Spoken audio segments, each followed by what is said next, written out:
Yo, what's up, Hammies? Welcome back to another episode 4 of Amateur Baker / Cook attempts to make professional chef recipes. On today's episode, we have another Claire Saffitz original, her soft and crispy focaccia bread. But we're not only going to do it one way, we're going to do it 2 ways. One half is going to be topped with rosemary and garlic, and the other half, we're going to top it off with tomato, garlic, thyme, and it sounds so good. Now we can go off to the kitchen to start cooking.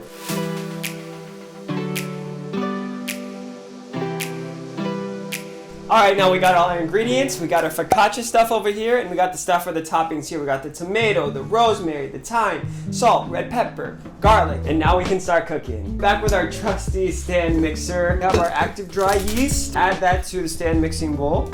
Dump that right in there. Hopefully it's alive. We have warm water here. Pour that in, and then mix it up. So we just want to dissolve that in here to give it a jump start. Well, yeast does not smell good. We have to let this sit for 5 minutes so it can activate its magic powers. It's not bubbling. What?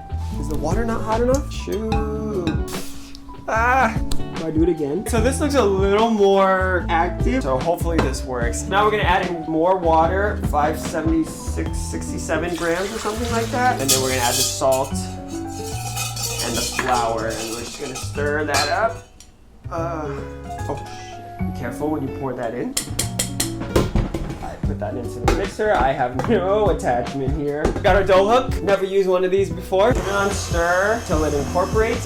So it's been about a minute. I'm going to put that up to medium high, and then we gotta close our ears. So we're gonna put this here for 5 minutes, and then we're gonna see what it looks like when we come back. I wasn't checking the time, and I was doing a lot of other stuff. I think that was longer than 5 minutes. Okay, I was trying to be environmentally friendly, but can't find a damp towel. So I'm going to use paper towels. I'm sorry to all the trees out there. She says to cover it with a damp towel so the dough doesn't dry out, but it looks like a puddle in here, so we'll see. I'll see you guys back here in 10 minutes. Our dough baby has been resting for 10 minutes. It looks like cake batter. It looks like the carrot cake batter, but white. We're supposed to let this go for another 10 minutes. Lots of waiting in this recipe. Look at it swirling around in there. Oh yeah, look at that. So we're just not gonna waste any of that. Oh, it's very sticky, very soft. Well, you're supposed to put this amount of oil into a different bowl. I have like 4 things of oil over there. Hopefully I'm picking the right one. That looks like a lot of oil. Swirl it around the bowl. Oh yeah, greasy and delicious. Good for the 1 pack. And then we're gonna scoop this into here. Oh, it's so wet. Oh, it's so wet. What? It looks like dough. Oh, bad idea. Oh. It looks like it's floating in there. Kind of make sure it doesn't stick to the side by pushing it in and letting the oil come around it. It's not stuck there, but I'm getting shit everywhere. The recipe says to put some oil on top. This feels weird. Oh yeah. We're gonna let this rest. Cover it with those paper towels so we're not wasting. And then this is supposed to rise for an hour to an hour and a half. Hopefully it rises because I'm not sure if that yeast was alive, so we'll come back in an hour and see. How did that even happen?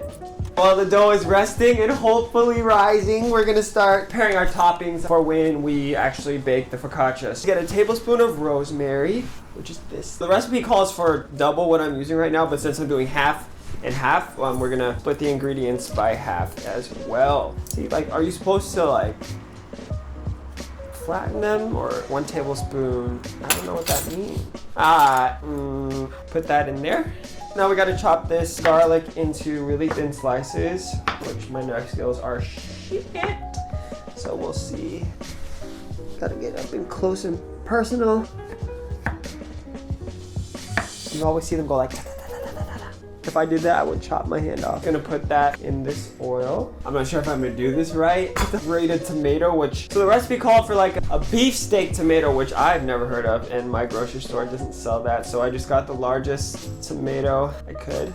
So she says to kind of like squeeze it. This is nasty. We have to grate a tomato, which I have never heard of, but we trust. I'm just gonna grate this up. Don't chop your hand off, BP ham. is a weird feeling. We're done grating those. Now we're gonna do the same thing with the garlic as we did before. Little slices. Toss that in there. Salt, bam, Salt Bay. Oh shit. Red pepper flakes and then olive oil. Lots of olive oil in this recipe. So mix that up. Let it sit while our focaccia is rising, hopefully. Y'all, I'm just looking at this focaccia and it does not look like it's rising. Or whenever a watched dough rises. We're 30 minutes in and I'm not sure rising, so we're just gonna let that go and hopefully it rises. I forgot to put in the thyme to this mixture. From my experience, thyme is pretty strong, so I'm not sure if I'm gonna put this whole thing in there, but I'll put some. We have good news because the focaccia is rising. So I got a little nervous, so I put a little piece of tape and that it was covered. It was right at the line here, so the focaccia was here, and now at least I know it's risen just a little bit. So we're back. It's been about an hour and a half. I'm not sure if the dough has risen all that it needs to. It's almost 1 o'clock and I'm really tired, so I'm gonna just go ahead and go with it. So we're gonna get this oil and we're gonna put it in this half sheet pan. Put that in there, you know. It's like, oh shit, I keep doing that. Okay. Now we're gonna get this dough, get some of that oil. I'm supposed to do this folding technique, which looks complicated. Oh, it feels weird. Oh, pull it up, stretch it, let it fall down and come down. Oh, it's stuck to my hands. I don't know if I did that right. And you turn it and do the same thing. I'm gonna try to get all the way under there. Oh, hers didn't break. We'll see how that turns out. Hope I didn't mess that up. Is it supposed to be this sticky, Claire? Now we're gonna dump this onto here. Oh. Oh yeah. Spread it out, try to get it into the sides of the pan. You're supposed to let it rest for 15 minutes and then do it again to get it to fully go out to the whole sides. Now we're supposed to cover it. She said to oil plastic wrap, but how do you oil a plastic wrap? Sure. It's been 15 minutes. We're going to take off this plastic wrap and then stretch it out all the way to the edges of the pan. Stretch that out to the edge. All right, so we got them in the corners, and then we're going to cover this back up like so. It's 1 a.m. We're going to put this in the refrigerator and let it rise overnight. See you guys tomorrow. Hopefully I'll be less tired and not look like this. Back with day 2. In the morning, we took out the focaccia. It was not risen, but we kind of left it out for a little bit. We gotta finish our toppings. So we got our cherry tomatoes here. We're gonna chop them in half. Our knives aren't very sharp here. We got all those cut up. Now we're gonna get our focaccia. Look at that. We're gonna take, no! The plastic wrap is sticking. Got a docket, which we stick our fingers all the way down. Oh, feels weird. Feels weird. Like we're playing piano. We're going to top them. So one half we're gonna do the garlic, rosemary. The other half we're gonna do the tomato mixture. So spoon it over. One half of this. Now we're gonna top the other side with the tomato mixture. Spread that around like so. And then we're just supposed to put on the cherry tomatoes. Press those in. Or we'll just sprinkle it on. So just press that in there. Looks so good.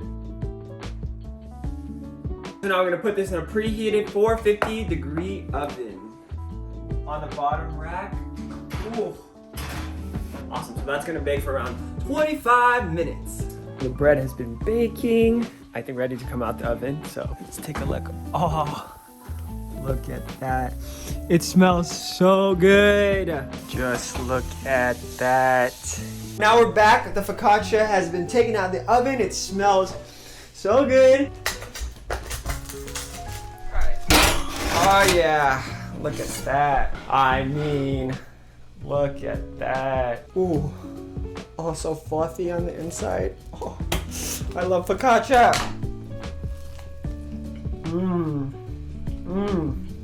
It's so light and fluffy.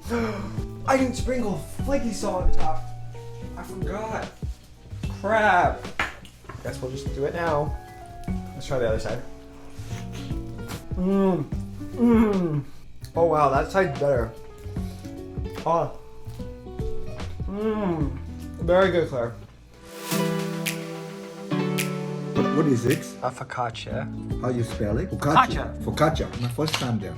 Don't look too impressed. My first time there, I need to taste it to see, because I never ate this before, so I don't know how it tastes, how it's supposed to taste. Is it good? I want to try it. It's taking too long. It's edible. Which thing you have to eat? You have to eat hot. Let's see. Let me taste. Which one? Tomato? It's okay. I like carrot cake better. Not Good. bad. Yeah. Good. Carrot cake, like, wow. But I think after eating this couple of times, I know how to taste, right? Because, Really good. well, for snack, I think it's good. Which one like better? Tomato. Tomato better. Yeah. After you bite the tomato, it pops in your mouth. Yeah. Now it's getting better. Very crunchy. So my thoughts on this recipe. I love focaccia, so I really like this recipe. If I were to pick between the two that I made, I would definitely pick the tomato one. It had a lot more flavor. It reminded me like of a pizza. As for the difficulty of the recipe, it's not like too hard, but there's a lot of steps and you gotta wait for it to rise. Working with yeast is part of it was like always inactivated, so half the time I was like kind of nervous that it wouldn't work. So I would give this about a 6 out of 10 for difficulty. Not too hard, not too easy, but you know, it's a little harder than the average recipe, at least for me. But the taste though, really good. I mean, anything Claire makes is really good. So that's it for today, y'all. Thank you so much for watching. Please join the fam and hit that subscribe button. Give this video a like and comment below on what you want to see me cook next. Thank you, Claire, for this recipe, and follow her Instagram here and mine here. Thank you guys again, and we'll see you next time. Peace.